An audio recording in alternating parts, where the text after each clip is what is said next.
हाय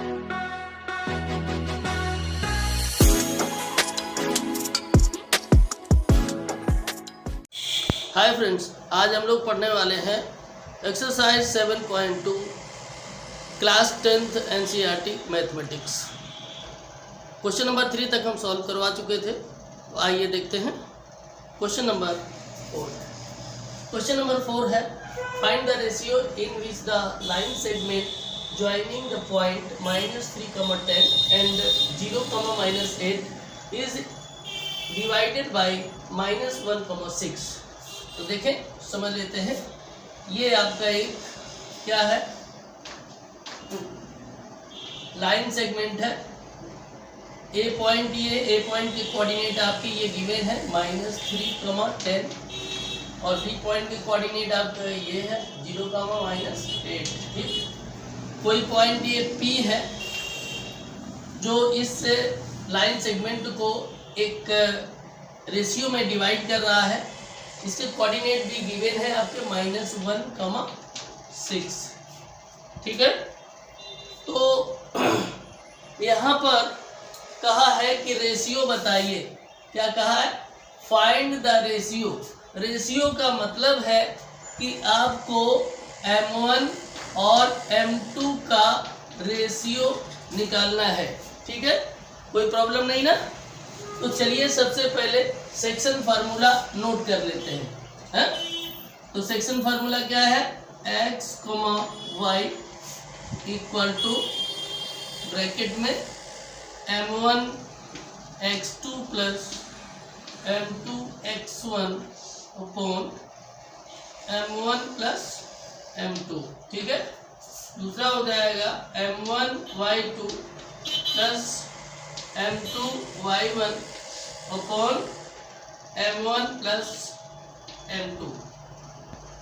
ठीक है, ये है ना। अब इसमें हम क्या करेंगे? वैल्यू रख देंगे।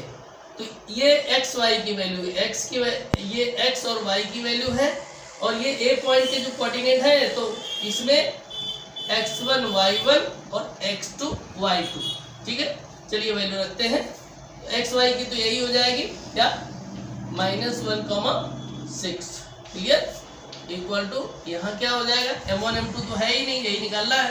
तो M1 इंटू x2 कितना हो जाएगा, 0।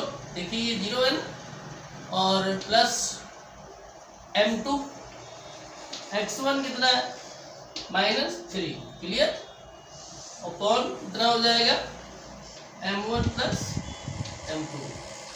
यहाँ देखते हैं M1 y2 कहाँ है, ये -8 प्लस M2 और y1 आपका हो जाएगा 10 अपॉन M1 प्लस M2। बहुत ध्यान से देख लें, ये हमने वैल्यू पुट कर दी है। अब आप ये देखें कि इसमें भी ये एब्सीसा वाला पार्ट है और ये ऑर्डिनेट वाला पार्ट है। हमने आपको बताया था कि abscissa comma ordinate equal to coordinate, मतलब किसी भी पॉइंट के कोऑर्डिनेट अगर लिखे हैं, इसका मतलब क्या है कि फर्स्ट वाला आपका एब्सीसा है जो एक्स एक्सिस पर लाई करता है, और जो ऑर्डिनेट वाला पार्ट है वो y एक्सिस पर लाई करता है। यहाँ भी देखिए आपका एब्सीसा -1 है और ऑर्डिनेट कितना है, 6 है।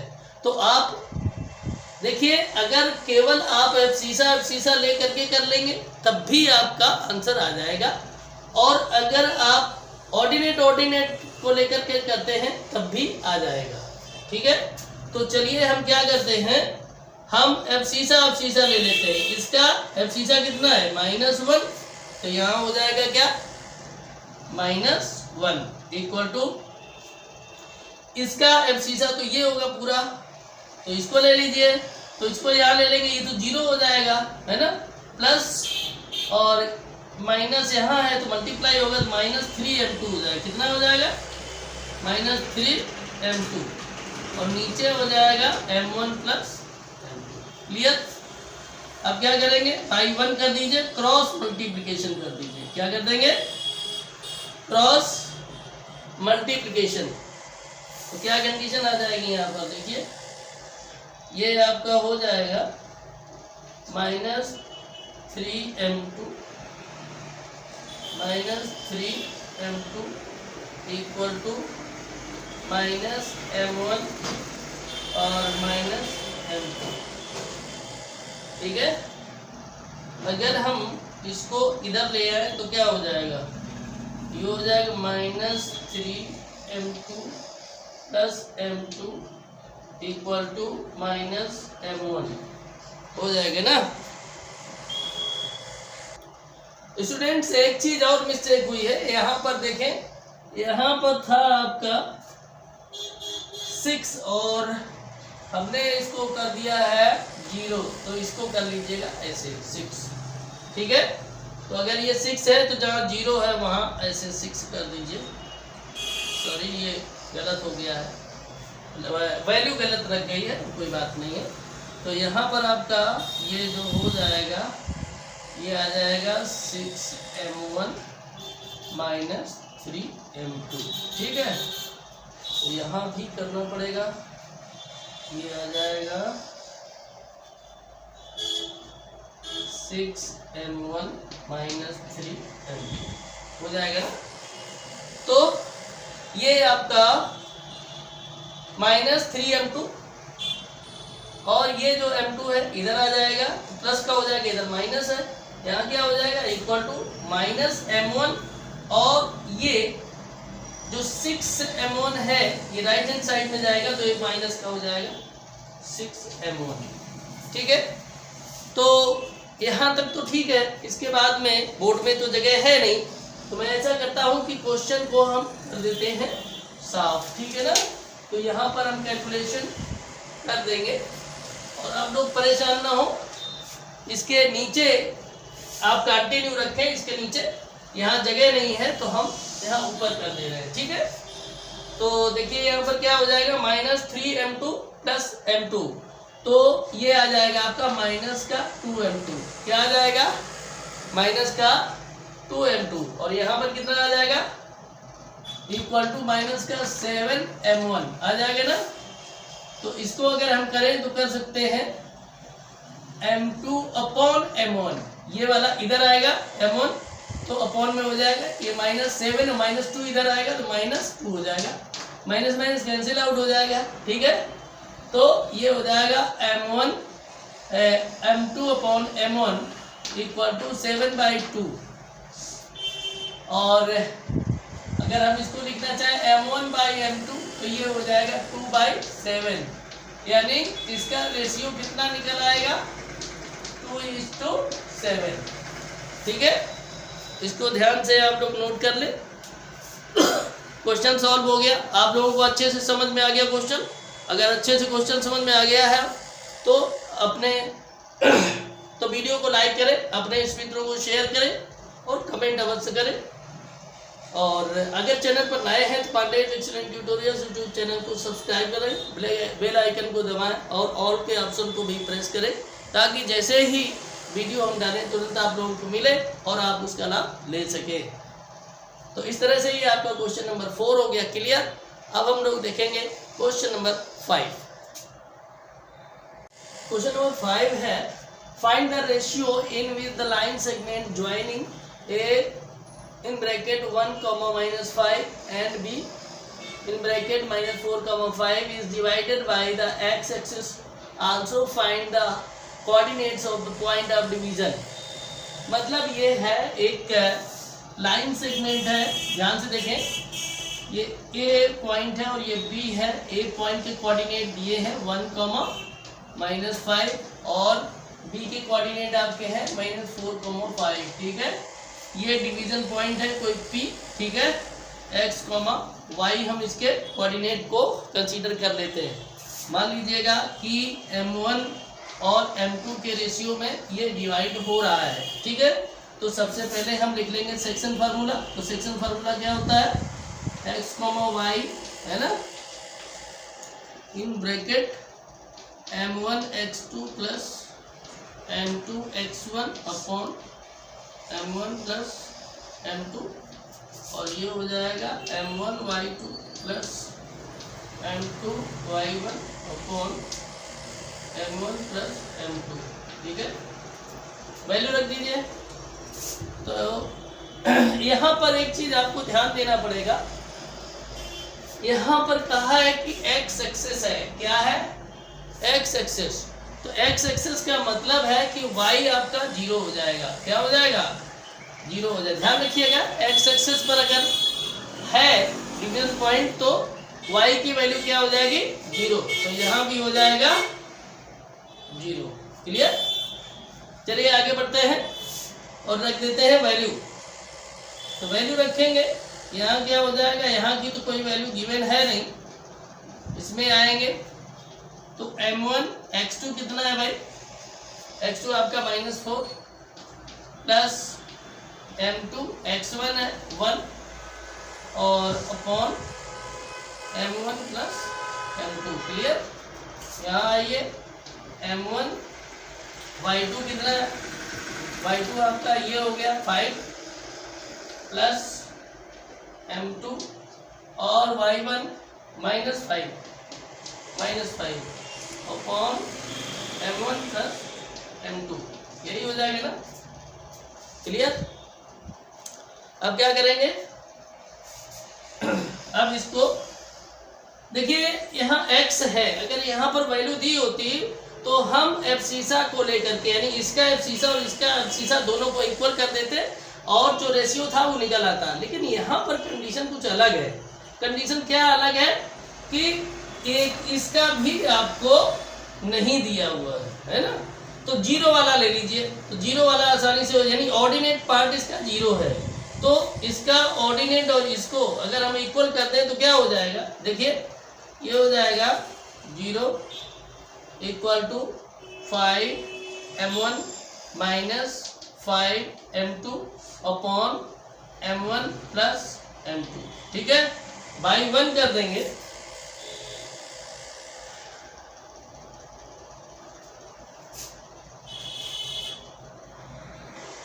तो यहाँ देखें क्या हो जाएगा, क्रॉस मल्टीप्लिकेशन ऐसे कर देंगे। तो क्रॉस मल्टीप्लिकेशन जब करेंगे तो देखिए m1 प्लस m2 का 0 में मल्टीप्लाई हो जाएगा, तो ये तो हो जाएगा 0।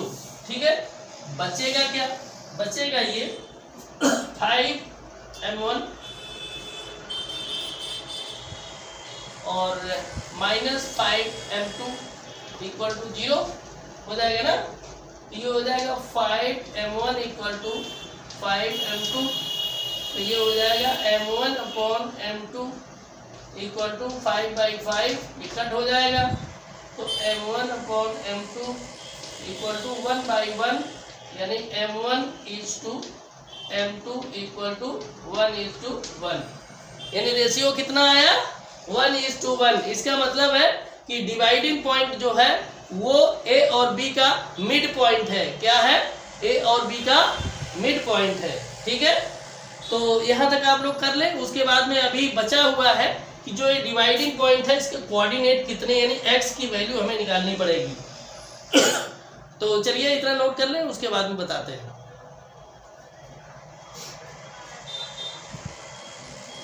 नोट हो गया? आगे बढ़े, चलिए साफ कर देते हैं इसको।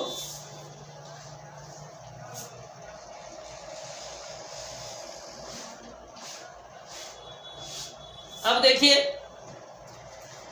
अब यहां पर आप कहेंगे यहां x की वैल्यू निकालनी पड़ेगी। क्या निकालनी पड़ेगी? x की वैल्यू। तो हम क्या करेंगे, जो ये एब्सिसा का पार्ट है उसको इक्वल लिख देते हैं। तो क्या हो जाएगा देखिए, और m1 m2 की वैल्यू भी रख देते हैं। m1 और m2 दोनों की वैल्यू जो आई है वो कितनी आई है? 1 तो हो जाएगा x इक्वल टू, यहाँ x क्या है? एब्सिसा, यहाँ भी ये एब्सिसा पार्ट पूरा ले लेते हैं। तो 1 × -4 प्लस 1 × 1 अपॉन 1 + 1, ऐसे ही हो जाएगा ना। तो आगे क्या करेंगे? आगे हो जाएगा x इक्वल टू -4 × 1 -4, 1 × 1 1 हो जाएगा अपॉन 2। क्लियर? तो ये हो जाएगा x इक्वल टू -4 + 1 यानी -3/2 हो जाएगा ना। क्या हो जाएगा? -3/2। क्लियर? तो x की वैल्यू आ गई -3/2। तो डिवाइडिंग पॉइंट यानी Px, 0 ये क्या आ गया? -3/2, 0 ये आ गया डिवाइडिंग पॉइंट के कोऑर्डिनेट। तो आप लोग इसको समझ लीजिए, समझ में तो आ ही गया होगा, नोट कर लीजिए और नहीं तो स्क्रीनशॉट ले लीजिए। उसके बाद में हम लोग बढ़ते हैं आगे। तब तक अगर आपके पास 1 सेकेंड हो तो वीडियो को लाइक भी कर दीजिए, है ना। इतना मेहनत आप लोगों के लिए करते हैं, कम से कम एक लाइक तो बनता है ना। चैनल पर नए हैं तो Pandey's excellent tutorials YouTube channel को सब्सक्राइब करें, बेल आइकन को दबाएं और ऑल के ऑप्शन को भी प्रेस करें ताकि जैसे ही वीडियो डालें आपको तुरंत मिले और आप उसका फ़ायदा ले सकें। तो इस तरह से ये क्वेश्चन नंबर 5 आपका सॉल्व हो गया। अब हम लोग देखेंगे नेक्स्ट क्वेश्चन यानी क्वेश्चन नंबर 6। देखिए ये क्वेश्चन नंबर 6 है, इसको आपको बहुत ध्यान से देखना है। देखने में बहुत आसान लग रहा है और ये ध्यान रखिएगा ये बहुत इंपॉर्टेंट क्वेश्चन है। एग्जाम में ये अक्सर पूछा जाता है और लोग गलत करके आते हैं। इसका सॉल्व करने का एक लॉजिक है। देखिए ऐसे ऑर्डिनरी अगर किसी को कहा जाए करने के लिए तो इसको सॉल्व करने के लिए लोग डिस्टेंस फार्मूला यूज करेंगे। क्या करेंगे? डिस्टेंस फार्मूला यूज करेंगे, क्योंकि जो आपका सेगमेंट फार्मूले से तो ये हो ही नहीं सकता, क्योंकि रेशियो का इसमें कहीं कुछ है ही नहीं। डिस्टेंस फार्मूला लगाने की कोशिश करेंगे तो पॉसिबल नहीं है। लेकिन इसमें है क्या, बहुत ध्यान से लॉजिक को समझें। एक दिया हुआ है पैरेललोग्राम। क्या दिया? पैरेललोग्राम। बहुत ध्यान से देखें। मान लो A B C D, ठीक है। इसके जो डायगोनल्स हैं उनको इस तरीके से मैच कर दीजिए।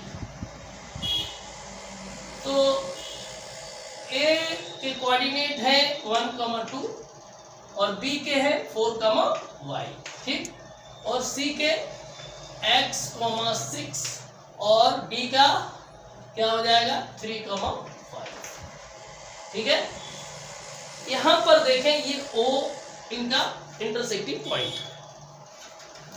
अब देखें ये क्वेश्चन सॉल्व होगा कैसे, लॉजिक को समझ लीजिए तो क्वेश्चन बड़ी आसानी से सॉल्व हो जाएगा। नहीं तो ये क्वेश्चन गलत हो जाएगा, आप लोग कर भी नहीं पाएंगे। और क्वेश्चन इतना आसान है जितना आप लोगों ने सोचा भी नहीं होगा। तो लॉजिक को समझ लीजिए, सब ठीक हो जाएगा।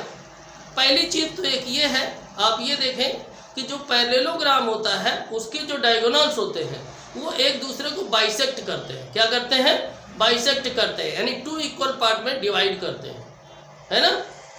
यही इसमें लॉजिक लगेगा। 2 इक्वल पार्ट में डिवाइड करने का मतलब ये है कि O जो है ये दोनों ही डायगोनल्स का मिड पॉइंट होगा। क्या होगा?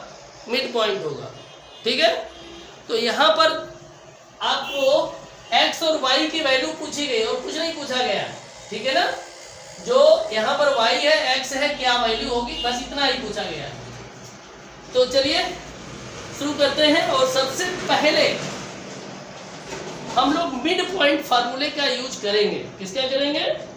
मिड पॉइंट फार्मूले का यूज करेंगे, ठीक है। तो मिड पॉइंट फार्मूले का यूज करते हैं, लिखेंगे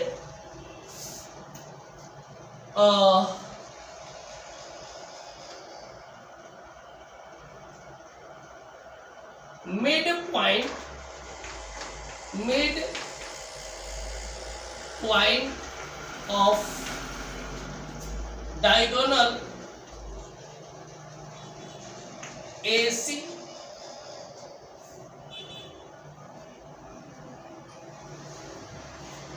ठीक है ना। Mid point of diagonal AC, यहां लिख देंगे कोऑर्डिनेट ऑफ। क्या लिखेंगे? Coordinate of mid point of diagonal AC equal to, formula आपको शायद पता होगा, x1 + x2/2। ये ध्यान रखिएगा, इस फार्मूले को हमने बताया था, ये चैप्टर जब शुरू किया था हमने तो कॉन्सेप्ट बताया था चैप्टर का, तो उसमें हमने ये फार्मूला आपको बताया था। अगर आप लोगों ने वो वीडियो नहीं देखा है तो आप उसको देख लीजिए, ठीक है ना। उसमें आपको हमने बहुत अच्छे से इस पूरे के पूरे चैप्टर का कॉन्सेप्ट बताया है। उसमें ये फार्मूला दिया हुआ है, by 2 comma y1 plus y2 by 2। Clear. अब देखिए AC की अगर हम बात करें तो क्या कंडीशन हो जाएगी, यहां पर x1 y1 ये हो जाएगा और x2 y2 ये हो जाएगा, ठीक है। तो x1 प्लस x2 यानी 1 प्लस x बाई 2, ठीक है। और यहाँ क्या हो जाएगा y1 प्लस y2 यानी 2 प्लस 6 बाई 2। क्लियर, कोई दिक्कत नहीं ना। चलिए ठीक है, अब क्या करेंगे, अब यही काम करेंगे हम BD के लिए। तो कर लीजिए, क्या लिखेंगे,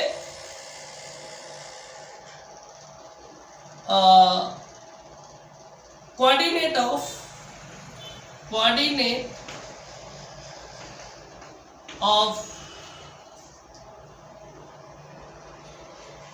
mid point of diagonal BD, ठीक है ना। ऐसे भी यहां लिख सकते हैं मिड पॉइंट O भी लिख सकते हैं, मिड पॉइंट O। तो क्या हो जाएगा, देखिए यहां पर, यहां क्या हो जाएगा, x1 y1 ये हो जाएगा और x2 y2 ये हो जाएगा। तो x1 प्लस x2 बाई 2 यानी x1 हो जाएगा 4, x2 हो जाएगा 3 बाई 2, ठीक है ना, कॉमा y1 y हो जाएगा और y2 आपका कितना हो जाएगा 5 बाई 2। देखिए इतना तो आपको क्लियर समझ में आ रहा। ध्यान रखिएगा, बहुत ही लॉजिक वाला क्वेश्चन है बहुत आसान, लेकिन अगर लॉजिक आपको नहीं याद आया तो फिर बड़ी दिक्कत हो जाएगी, क्वेश्चन हो जाएगा गलत। इसलिए बहुत अच्छे से इसको समझ लें। क्लियर। अब हम करेंगे क्या इसमें, ध्यान से देखें। करेंगे ये कि आप ये देखें कि चाहे AC हो और चाहे BD हो, चाहे AC हो या डायगोनल BD हो, मिड पॉइंट तो O ही है। क्या है, मिड पॉइंट O है। तो जब मिड पॉइंट O है, इसका मतलब है कि दोनों बार जो हमने निकाले हैं कोऑर्डिनेट वो सेम है। सेम का मतलब इक्वल है, इस वजह से हम दोनों कोऑर्डिनेट को कर देते हैं इक्वल। ठीक है, ध्यान से देखें।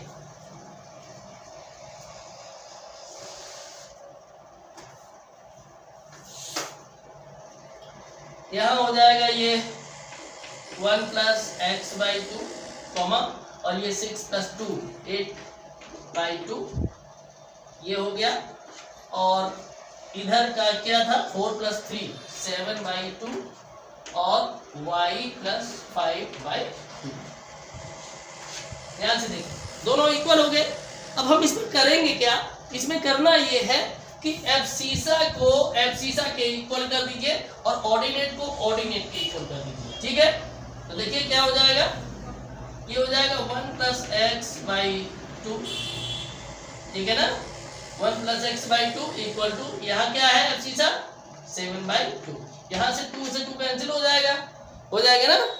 तो बचेगा क्या 1 प्लस एक्स इक्वल टू 7, यानी ये हो जाएगा x equal to 7 minus 1 equal to 6 हो जाएगा ना। बहुत ध्यान से देखिए x की वैल्यू कितनी आ गई 6।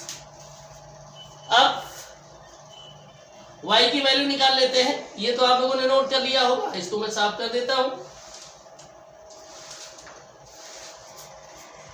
क्या हो जाएगा, यहां पर देखें, ये हो जाएगा ऑर्डिनेट साथ में ले लेते हैं 8 बाई 2 इक्वल टू हो जाएगा y प्लस 5 बाई 2। 2 से 2 कैंसिल हो जाएगा, तो क्या हो जाएगा 8 इक्वल टू y प्लस 5, यानी y equal to 8 minus 5 equal to 3। कितनी वैल्यू आ गई 3। क्लियर। तो इस तरह से x की वैल्यू 6 और y की वैल्यू आ गई आपकी 3। क्वेश्चन हो गया सॉल्व। उम्मीद है कि आपको ये वीडियो बहुत अच्छा लग रहा होगा, क्वेश्चन अच्छे से सॉल्व हो रहे हैं, है ना।